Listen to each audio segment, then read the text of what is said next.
number of partnerships now with government that have developed, but when we started out in the earlier years, we wanted to, like I said earlier, be the hands and feet of Jesus in the community. And, there's a need for teaching people how to, sustain themselves, or getting people through a rough patch in their life, not doing everything for someone and creating a dependency, but really going in and serving and helping to build them to a place where they can get on their own 2 feet, So we started doing that in strategic ways through what we call Operation Blessing. It's weekly visitations into the village, and there are clients that we have, and people that we serve, and we have very specific things that we're doing for those families to help them get on their feet. That's one of the programs. We really have developed working with the elderly through that. We have some of the most vulnerable in our society are the elderly people, and so some of them have lost children, and they find themselves alone, and so we love them so much, and we come pick them up and bring them to church, but we also have to help them in the community during the week in practical ways. We do a lot of work with children in the community. We've had many programs through the years. The most current recent program is our family strengthening program, where we particularly target, in partnership with the government, victims of alcoholism, where there's alcohol abuse in the family, how it affects the entire family.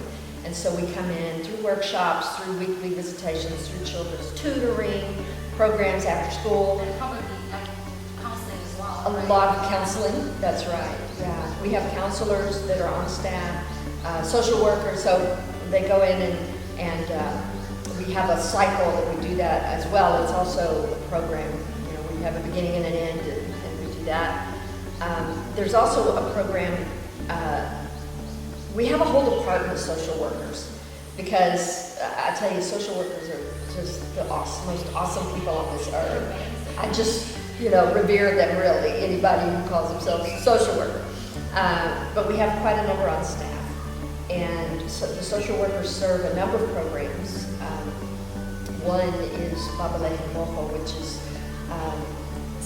we've set up committees throughout the village, this region. And in the meetings where we have these committees, so we're teaching people about the Children's Act. That's beautiful. And through that, it's only in English, so there's a lot of our population only speaks Botswana, particularly up in these areas that we live in up here. And so our social workers go in and they're doing training on children's rights, issues around protection of children, protection of women, as well. And so these committees go in and they're the eyes and ears in the village and in their areas for the protection of children. So cases come from that our social workers then follow up on.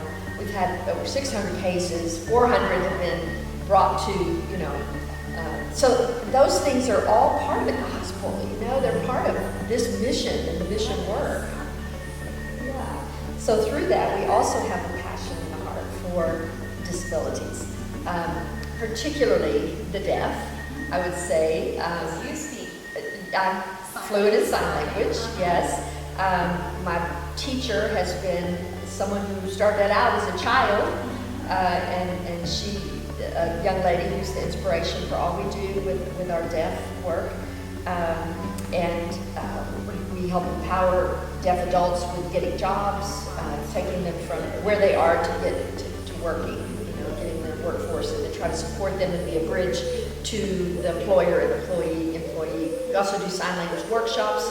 We believe strongly that the best teachers of sign language are deaf. Absolutely true. Yeah, so we're seeing that, and it's really going well.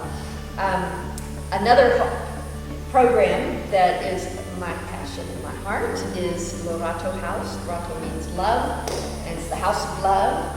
And it's a rescue center for babies 0 to 5, some that have been abandoned, abused, neglected, 0 to 5, and then up to 10. We take a child all the way up to the age of 10 if they have a disability and they're orphaned. And so we have up to almost 29 children, well, 29 children now, 2 sets of twins and a baby in the last month. And we've had them for a period of time, and until they're placed back in their homes or back, through foster care in the Botswana system. We work with government. Children come to us on a court order, and that is probably our biggest program that needs the most help most of the time. It's because it's an ongoing thing. 24/7 never stops. Yeah, it goes all the time. That is a very beautiful facility, just being there. It's not like, just your ordinary, people like to call it an orphanage. It's a bit different. Yes, You have it's people meant for there short term. Short term, and Right. there's people who are there with them 24 hours, 24/7, like Pastor Yeah. Jerry's saying. So that's Right. really